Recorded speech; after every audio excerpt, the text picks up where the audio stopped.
እንዴት በነግራችሁ ታምናላችሁ? ይህ የተፈጸመውና የሆነው በመካከለኛው ምስራቅ የሳውዲ አረቢያ ጎረቤት በሆነችው ሀገር ውስጥ ነው። እንዲህ የሻሽ ጥምጣማቸውን አድርገው የጌታን ስቅለትና የፋሲካን በዓል ከቤተ መቅደሱ እስከ አደባባይ ጉዞ ድረስ ክርስቶስ ከሞት ተነስቷል፣ ክርስቶስ ስለ ኃጢአተኞች ሞቷል እያሉ እነዚህ የምንመለከታቸው አረብ ክርስቲያኖች የስቅለትንና የፋሲካን በዓል በጎዳና ወጥተው እያከበሩ ያለ ትዕይንት ነው።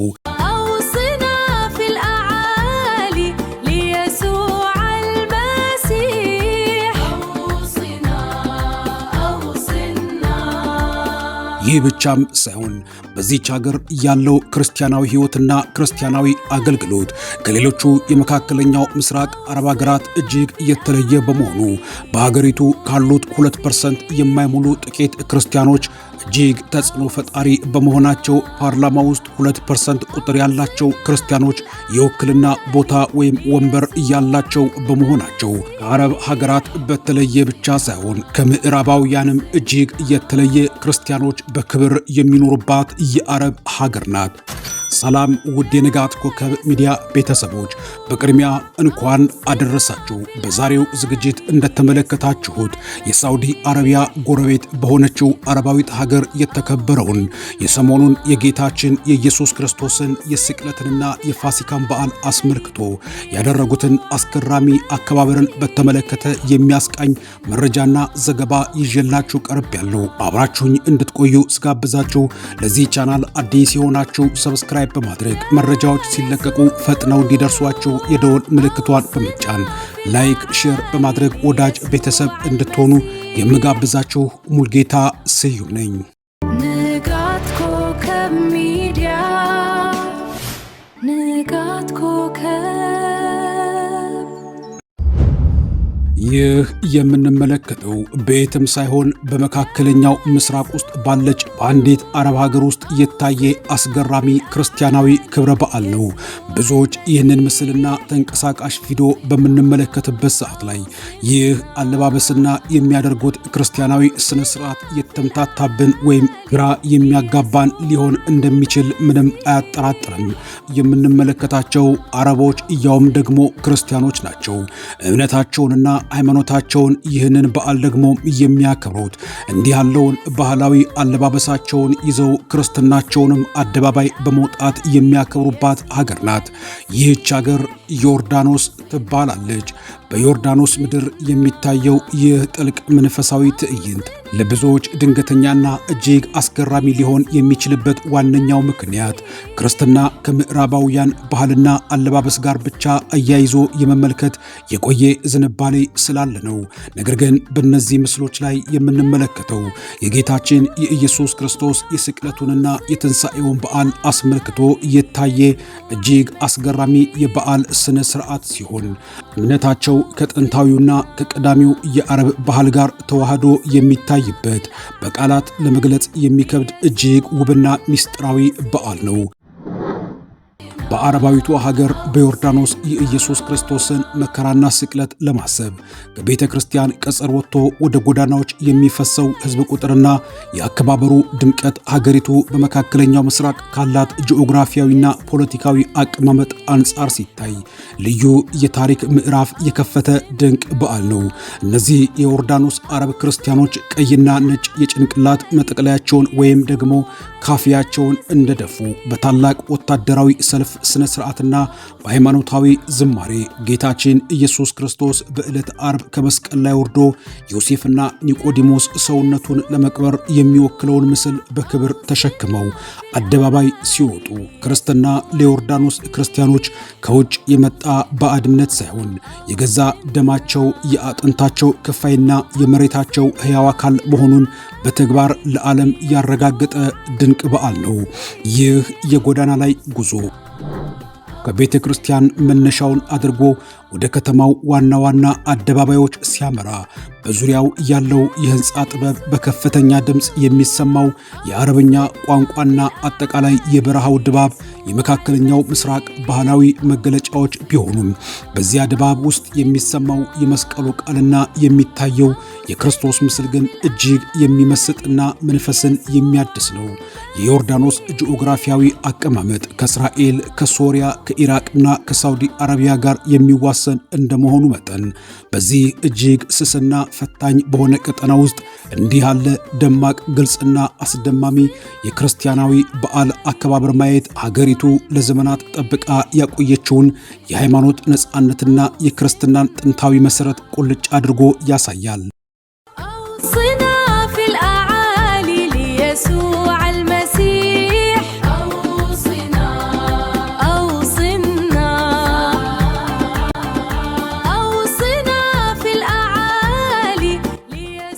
ወጣቶቹ የዮርዳኖስ ክርስቲያኖች የክርስቶስን ምስል በክብርና በኩራት ተሸክመው በከተማው መሃል ሲጓዙ ከበስተጀርባው የሚሰማው የአረብኛ ዜማ፣ በወታደራዊ ማርሽ የሙዚቃ ድምፅ ጌታን እያመሰገኑ በገዛ ቋንቋቸውና በወረሱት ባህል እያጣጣሙ መሆኑን ያሳያል። ይህ በአደባባይ የሚደረግ የጎዳና ላይ ጉዞ ክርስቶስ በኢየሩሳሌም ጎዳናዎች ላይ መስቀሉን ተሸክሞ የተጓዘውን ትውስታ በዮርዳኖስ ምድር ላይ በሕይወት እንዲኖር አድርጎታል። ብዙዎች እነዚህን ወጣቶች ባለባበሳቸው ብቻ አይተው ሙስሊም ሊሆኑ ይችላሉ የሚል ግምት ሊወስድ ቢችሉም ነገር ግን እውነታው ከዚህ እጅግ የራቀ ነው። እነዚህ ወጣቶች እኛ አረብ ክርስቲያኖች ነን የሚል ጽኑ አቋም ያላቸው ደፋሮችም ናቸው። ለዘመናት በአካባቢው በነበረው ጂኦፖለቲካዊ ጫና ውስጥ አልፈው የራሳቸውን ባህልና የራሳቸውን እምነት አዋህደው መያዛቸው ትልቅ ጽናትን ይጠይቃል። የስቅለቱ መታሰቢያ አልፎ የትንሣኤው ፋሲካ ሲመጣ ጎዳናዎቹ በታላቅ ብርሃንና በደስታ ይሞላሉ። በዮርዳኖስ ጎዳናዎች ላይ የሚታየው ይህ የበዓል አከባበር ክርስቲያኖች በማህበረሰብ ውስጥ ያላቸውን ተቀባይነትና ጥንታዊነት የሚያሳይ ብቻ ሳይሆን ክርስትና በመካከለኛው ምስራቅ ለዘመናት የቆየ መሆኑን የሚመሰክር ነው። እነዚህ የዮርዳኖስ አረብ ክርስቲያኖች በልባቸው ያለውን የክርስቶስን ፍቅርና በራሳቸው ላይ ያለውን የባህል ልብስ ከራሳቸው ላይ በመጠምጠም እምነት ከባህል ጋር ተጋጭቶ ሳይሆን ተዋህዶ እንዴት እንደሚኖር ለዓለም ትልቅ ትምህርት የሰጡበትም አከባበር ነው። በተለይም በዮርዳኖስ ወንዝ ማዶ የሚኖሩ እነዚህ ክርስቲያኖች ጌታ የተጠመቀበትን ቅዱስ ምድርና አካባቢ ጠባቂዎች መሆናቸውን በዚህ ደማቅ ስነ ስርዓትም ይገልጣሉ። በአደባባይ የሚወጣው ይህ የስቅለትና የፋሲካ ጉዞ ከሃይማኖታዊ ስነ ስርዓትነቱ ባለፈ የዓለምን ማህበረሰብ የተሳሳተ ግንዛቤ የሚቀይር አከባበርም ሆኖ ተገልጧል። ዮርዳኖስ በአረባዊ ዓለም ውስጥ ያላት ልዩ አቀማመጥ ክርስቲያኖችና ሙስሊሞች ተከባብረው የሚኖሩባት ሀገር እንድትሆን ያደረጋት ብቸኛዋ አረባዊት ሀገር ናት። ይህንን ታሪካዊና ጂኦግራፊያዊ እውነታ የሚያውቅ ሰው በምስሎቹና በዚህ ቪዲዮ ላይ የሚታየው ትዕይንት ለምን እንዲህ ረዥምና ደማቅ በዓል ማክበር እንደቻሉ የሚረዳው ዮርዳኖስ ውስጥ ያሉት ክርስቲያኖች የሚያሳዩት ትዕይንትን ካስተዋለ ነው። ይህ በዮርዳኖስ የሚከናወነው የጌታ ስቅለትና ትንሣኤ አከባበር ከሃይማኖታዊ አከባበር ባለፈ የአንድን ማህበረሰብ ጽናት፣ ኩራትና የማይናወጥ ማንነት የሚያሳይ በታሪክና በእምነት የተገመደ እጅግ አስደናቂ ልብ የሚነካ ትዕይንትም አድርጎታል። ማንኛውም አማኝ ሆነ የታሪክ ተመራማሪ እነዚህን ምስሎች ሲመለከት የባህልና የእምነት ውህደት የሚፈጥረውን ይህን ድንቅ ውበት ሳያደንቅ አያልፍም። ዮርዳኖስ በመካከለኛው ምስራቅ እምብርት ላይ የምትገኘው አረባዊት ሀገር ስትሆን በጂኦግራፊያዊ አቀማመጧ የእስልምና እምነት ተከታዮች እጅግ በበዙባቸውና በፖለቲካዊ ውጥረት በሚታወቀው እንደ ሳውዲ አረቢያ፣ ኢራቅና ሶሪያ ባሉ ሀገራት ብትከበብም በውስጧ የምታቅፈው የክርስቲያን ማህበረሰብ ግን ለዘመናት የጸናና እጅግ አስገራሚ ታሪክ ያለው ነው። ከጠቅላላው አጠቃላይ የዮርዳኖስ ሕዝብ ቁጥር ውስጥ ክርስቲያኖች ከ2 እስከ 3% የሚሆነውን ድርሻ ቢይዙትም በማህበረሰብ ውስጥ ያላቸው ተጽዕኖና ክብር ግን ከቁጥራቸው በላይ እጅግ እየገዘፈ ነው። አሰፋፈራቸውም በዋናነት እንደ ማዳባ፣ አልሳልትና በዋና ከተማዋ አማን ባሉ አካባቢዎች ላይ ያተኮረ ሲሆን እነዚህ ስፍራዎች ጥንታዊ የክርስትና አሻራዎች ዛሬም ድረስ በጉልህ የሚታይባቸው ናቸው። ዮርዳኖስ ከጎረቤቶቿ የምትለይበት አንዱ ትልቁ ሚስጥር የሀገሪቱ ህገ መንግስት ለክርስቲያኖች በፓርላማ ውስጥ የራሳቸውን መቀመጫ በኮታ መመደቡና በከፍተኛ የመንግስት ስልጣን ላይ በንግዱ ዘርፍና እንዲሁም በዲፕሎማሲያዊ መስክ ላይ ያላቸው ተሳትፎ እኩል መሆኑ ነው። ይህም በብዙ የአረብ ሀገራት የማይታይ እውነተኛ የሃይማኖት እኩልነትን በተግባር ያሳየች ሀገር ያደርጋታል አረባዊቷን ዮርዳኖስን።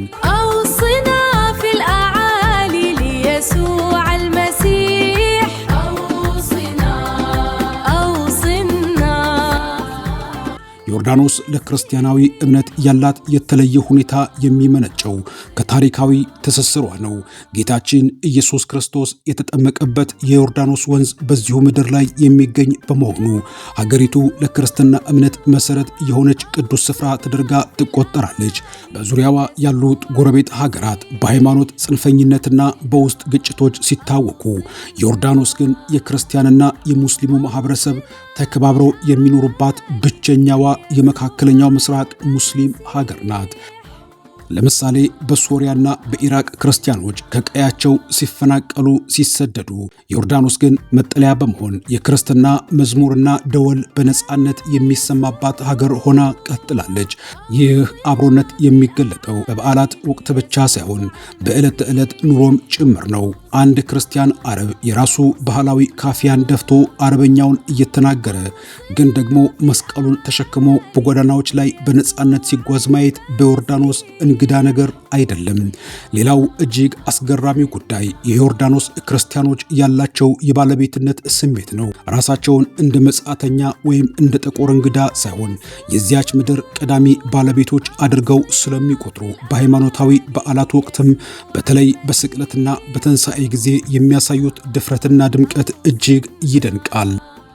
ከጎረቤቷ ሳውዲ አረቢያ ጋር ስናነጻጽራት በዚህች ሀገር የክርስትና እምነት በአደባባይ መከበር የማይታሰብ ቢሆንም በዮርዳኖስ ግን የመንግስት ባለስልጣናት ሳይቀሩ በቤተ ክርስቲያን በዓላት ላይ በመገኘት አክብሮታቸውን ይገልጣሉ።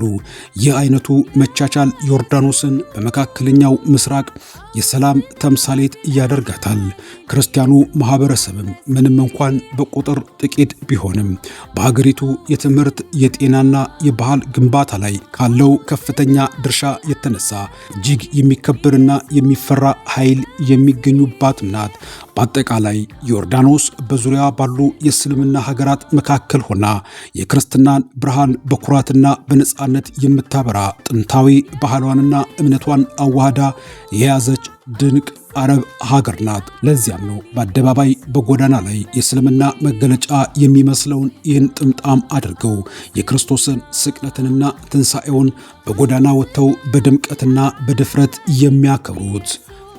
ውድ የንጋት ኮከብ ሚዲያ ቤተሰቦች በዮርዳኖስ ያለውን የስቅለትና የፋሲካ በዓል አከባበርን አስመልክቶ ዮርዳኖስን የሚያስቃኘውን ዝግጅት ነበር ያቀረብኩላችሁ። በሌላ ጊዜ በአዲስ መረጃ ወደ እናንተ እስክመለስ ድረስ ለዚህ ቻናል አዲስ የሆናችሁ ሰብስክራይብ በማድረግ መረጃዎች ሲለቀቁ ፈጥነው እንዲደርሷችሁ የደወል ምልክቷን በመጫን ላይክ፣ ሼር በማድረግ ወዳጅ ቤተሰብ እንድትሆኑ በመጋበዝ የምሰናበታችሁ ሙልጌታ ስዩም ነኝ።